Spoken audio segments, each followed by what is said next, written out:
Hey guys, it's time for your test over the night face up. So I'm going to be reading the answer choices to you and the questions and giving you a little bit of extra help and explanation with some of these questions. So let's get started. First of all, I'm going to open up the story. You can do the same by opening it up, clicking on the link and opening it with Cami. That uploads it into your drive in case you ever wanted to go back and look at it. So let's get started. Number 1, which technique does the author use to keep the reader confused as to which events are real and which are dreams? Irony, parallelism, shifts, or antithesis? You can look these words up to see what they mean, these literary devices, to see what they mean. Parallelism would be the same thing as a parallel plot, okay? So irony, parallel plots, shifts, or antithesis. What does he use to keep the reader confused as to which events are real and which ones are dreams? Number 2, read the following sentence. The narrator fights to stay awake. His dreams are vivid and terrifying. So we have 2 separate sentences here, and we want to combine it into a complex sentence. Now, a complex sentence is different than a compound sentence. Compound sentences are joined by a comma and an and, but, or with a semicolon. Okay, that's a compound sentence. We want to change this into a complex sentence. A complex sentence is one group of words or a clause that could be a sentence by itself joined to another group of words that could not be a sentence by themselves. So since we didn't spend a lot of time in class talking about this, it was in one of your lessons, but let's just spend a little bit of time talking about it. So I'm going to take this sentence, for instance. The narrator fights to stay awake. So that could be a sentence by itself. His dreams are vivid and terrifying. That would be a complete sentence. Remember, we've done some work on what's a complete sentence and what's not. So this is 2 complete sentences joined by a comma and. That would make that a compound sentence. So we can eliminate this answer. Okay? To help you with this answer, I would look up some examples. You can open a tab and you can look up some examples of complex sentences, and specifically what kinds of words are used to join complex sentences. So a complex sentence is a group of words, and I will let you look up what a complex sentence is. There's really no way you can look up this answer, but you can look up what a complex sentence is. A complex sentence is a clause, a group of words that could be a sentence by itself, joined to a group of words that could not be a sentence by itself with some sort of connecting word. Okay? So let me go ahead and read the answer choices. The narrator fights to stay awake. Therefore, his dreams are vivid and terrifying. Make sure that whatever you pick means the same thing as this as well, as being a complex sentence. The narrator fights to stay awake because his dreams are vivid and terrifying. The narrator fights to stay awake and his dreams are vivid and terrifying. We eliminated that one. The narrator fights to stay awake, but his dreams are vivid and terrifying. So you got two things to help you eliminate here. First of all, I've eliminated C. Next, you're going to eliminate any sentence that would be a compound sentence, and you're going to eliminate any sentence that doesn't have the original meaning that the 2 sentences have. Okay? So anyway, that's all I'm going to say about that. Look up what you need to about complex sentences and connecting words for complex sentences. 3, read this excerpt from paragraph 2. Let's go ahead and make sure that this is in paragraph 2, a bit inattentive perhaps. That sounds like it would be in paragraph 2. Here it is. A bit inattentive perhaps, but tooling along on the right side of the street, he allowed himself to be carried away by the freshness, by the weightless contraction of his hardly begun day.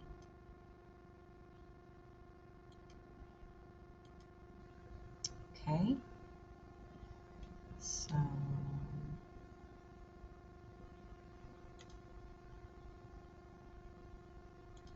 sorry guys. So let's highlight this. There we go. So let's go back to the question. Which is the best synonym of the word tooling? Tooling. tooling along on the right side of the street. So he's on his motorcycle. But what would be the best word for this? Accelerating, hastening, motoring, which basically means driving or riding, or slowing. So look up the meaning of the word tooling and see what you come up with. See, accelerating, going faster, hastening, going faster, motoring, driving, or slowing down. 4. Read the sentence from paragraph 5. The man in the white came over to him, smiling. Something gleamed in his right hand. Let's make sure that's in paragraph 5. Remember the last time we took a test, the paragraphs were messed up and I had to correct them. Yes. The man in white came over to him, smiling. Something gleamed in his right hand. So what could the author be trying to do here? Is he trying to use imagery? Why did he include this sentence?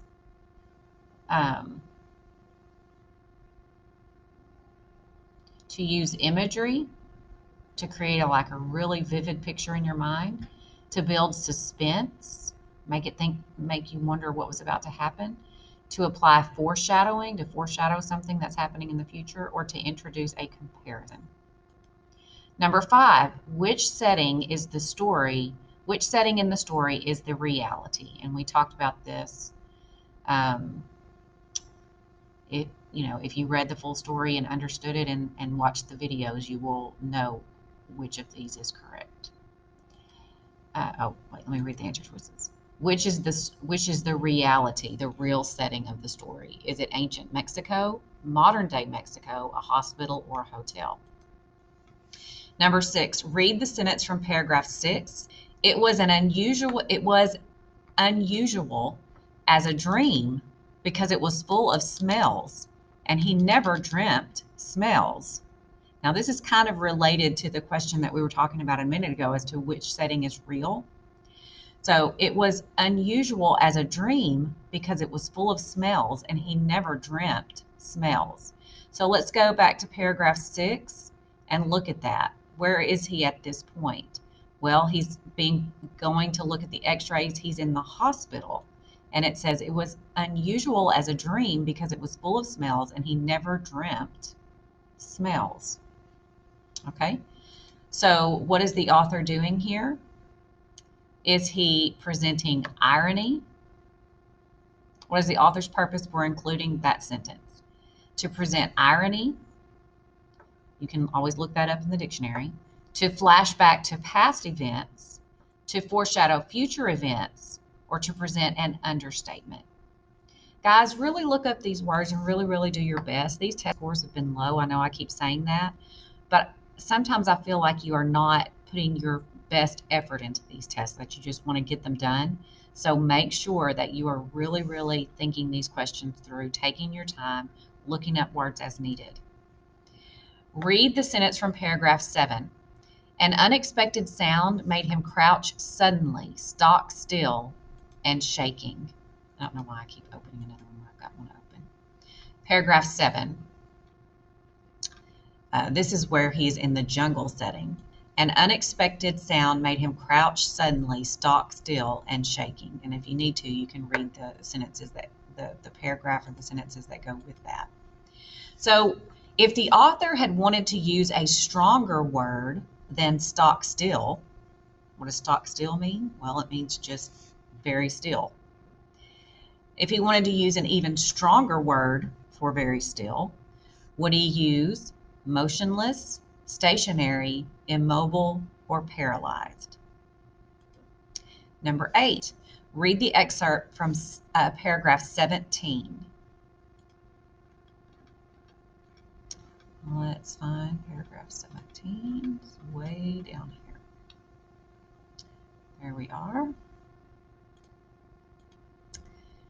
But he smelled death, and when he opened his eyes, he saw the blood-soaked figure of the executioner priest coming toward him with the stone knife in his hand.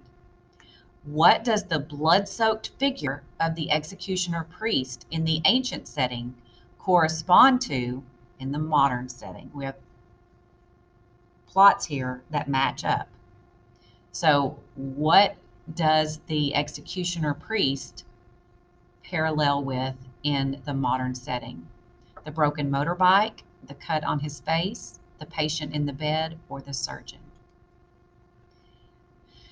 Number 9, select 2 excerpts that provide the best evidence that the story takes place in a historical setting. So what I wanted to let you know about this question is that when they're talking about a historical setting, they're not talking about 10 years ago or 15 years ago or even 20. They're talking about another time, a time significantly in the past. So and I took this test before you guys, and I had a little bit of trouble with this question. So what they're asking you is, which of these statements, 2 of them, could really only take place in an ancient setting, or there's clues in them that would let you know that it's in an ancient setting. So if you read this sentence by itself, you would automatically say, oh, that's in some time period in the past, okay? He was staked to the ground on the floor of dank, icy stone slabs.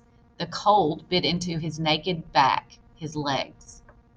Maybe the trail was very near. With the first daylight, he would be able to see it again. Remember, you're choosing 2 that give you a clear indication of a historical setting. The War of the Blossom had started at the beginning of the moon and had been going on for 3 days and 3 nights now. I believe the War of the Blossom was referenced in the introduction to the story.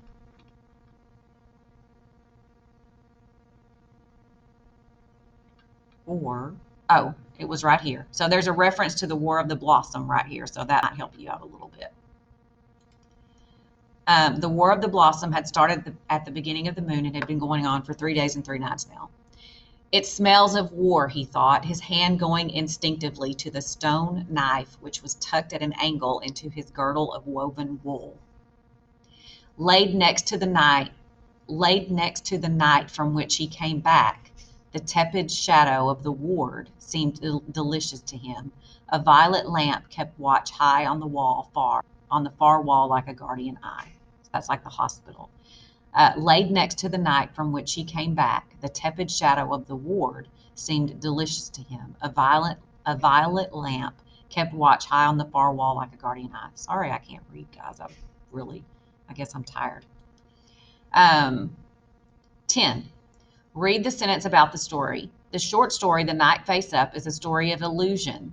The main character flits between 2 unrelated realities. Choose 2 acceptable revisions for this sentence. Well, this sentence is a run-on the way it's written. The reason it's a run-on is because we have 2 sentences that could be complete sentences by themselves, and they're stuck together with a comma. That makes it a comma splice. That makes it a run-on. Okay, this could be a sentence. The short story, The Night Face Up, is a story of illusion. This could be a sentence. The main character flits between 2 unrelated realities. Choose 2 acceptable revisions. So you need to make this mean the same thing that the original means, but where it's either, there's several ways to correct a run-on. You can join them with a comma and a conjunction, or you can join them with a semicolon, or you can make them into 2 sentences with a period and a capital. Okay, but you cannot join 2 sentences with just a comma. All right, choose 2. Number 11 is an essay question. Make sure you do your very best on these, guys. Start them with a capital letter. Start by saying, turning the question into a statement. So the question is, what is the significance of the story's title? Use evidence from the short story to support your answer. So the significance of the story's title, The Night Face Up, is, okay, so it's kind of a play on words. What does it mean? The night face up. There is no like hard and fast right or wrong answer to this question. I want you to just tell me, discuss it, talk about what you think it means. Don't just say it means blank. You will not get credit. You've got to use some text evidence and explain it. And then number 12, is another one where I just want you to make an honest effort. Discuss with me what you really think. What is the likely reason the author presents a nameless protagonist? In other words, why did he not give the person in the story a name? Think about a good reason why he might have wanted him to remain nameless. Okay, this has been pretty long, so I'm just going to be quiet now and do your very, very best.